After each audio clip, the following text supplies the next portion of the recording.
اعوذ باللہ من الشیطان الرجیم بسم اللہ الرحمن الرحیم۔ حاتم طائی ایک ایسا بادشاہ ہے جو طاقتور ہے، بہادر ہے، سخی ہے اور ہمدرد بھی ہے۔ وہ سب کی مدد کرتا ہے، اس میں بلا کی ہمت اور جرأت ہے۔ دوسروں کی تکالیف اٹھاتا ہے، وہ شیر کو اپنا گوشت پیش کرتا ہے۔ وہ گدڑ کے بچوں کی جان بچاتا ہے، وہ ہرنی کو بھیڑیے کے پنجے سے چھڑاتا ہے۔ اس کی ہمدردی اور رحم دلی سے انسان اور جانور سب کو فائدہ پہنچتا ہے۔ وہ ایک شہزادے منیر شامی کی مشکل آسان کرنے کے لیے اپنی جان جوکھوں میں ڈالتا ہے۔ حسن بانو 60 سوال کرتی ہے، ہر سوال کے جواب کے لیے اسے ایک سفر، ایک مہم پر جانا پڑتا ہے اور ہر قسم کی مشکل کو خطرہ برداشت کرنا پڑتا ہے۔ یہ کون ہے؟ کوئی دیو ہے، کوئی جن ہے یا کوئی جانور ہے؟ نہیں، یہ ایک انسان ہے، اس کا نام حاتم طائی ہے۔ حاتم دیو یا جن نہیں، انسان ہے، لیکن اپنی مہموں کے دوران میں اس کا واسطہ اس قسم کی مخلوق سے پڑتا ہے۔ کبھی اس کو ایک مچھلی ملتی ہے جس کا آدھا دھڑ مچھلی کا اور آدھا عورت کا ہے۔ حاتم کو ایک ایسی صورت دکھائی دیتی ہے جس کے 9 ہاتھ، 9 پاؤں اور 9 منہ ہیں۔ اس کے منہ سے دھواں اور شعلہ نکلتا ہے۔ حاتم کو 8 پاؤں اور 7 سروں کا ایک جانور بھی ملتا ہے۔ اس کو کئی بزرگ ملتے ہیں، یہ بزرگ اس کو بھوک پیاس کے لیے روٹی دیتے ہیں اور کنویں سے پانی باہر نکالتے ہیں۔ حاتم کو پریوں، جادو اور طلسم کا بھی سامنا کرنا پڑتا ہے۔ غرض یہ تمام واقعات حاتم طائی کے زندگی میں رونما ہوئے۔ لکھنے والے یوں بھی لکھتے ہیں کہ اگلے زمانوں میں یمن کا ایک بادشاہ تھا جس کا نام طے تھا۔ اس کے ہاں ایک بیٹا پیدا ہوا تو اس نے نجومیوں سے لڑکے کے مستقبل کے بارے میں دریافت کیا۔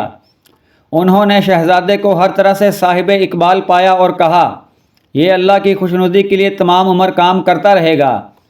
بادشاہ نے ان کو انعام دیا اور شہزادے کا نام حاتم رکھا۔ جس دن حاتم پیدا ہوا اسی روز ملک میں 6000 بچے پیدا ہوئے۔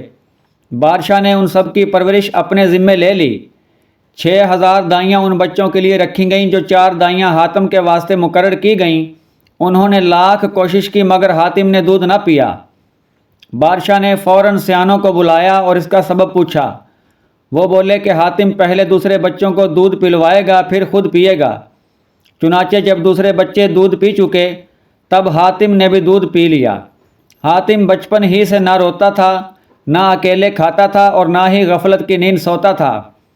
فضل خدا سے حاتم جب 14 برس کا ہوا تو جو زر و جواہر اس کے باپ نے جمع کیا تھا اسے راہ خدا میں خرچ کرنے لگا۔ جب شکار کو جاتا تو جانور کو جیتا ہی پکڑتا اور چھوڑ دیتا۔ حسن بھی ایسا پایا تھا جو دیکھتا وہ 1000 جان سے فریفتہ ہو جاتا۔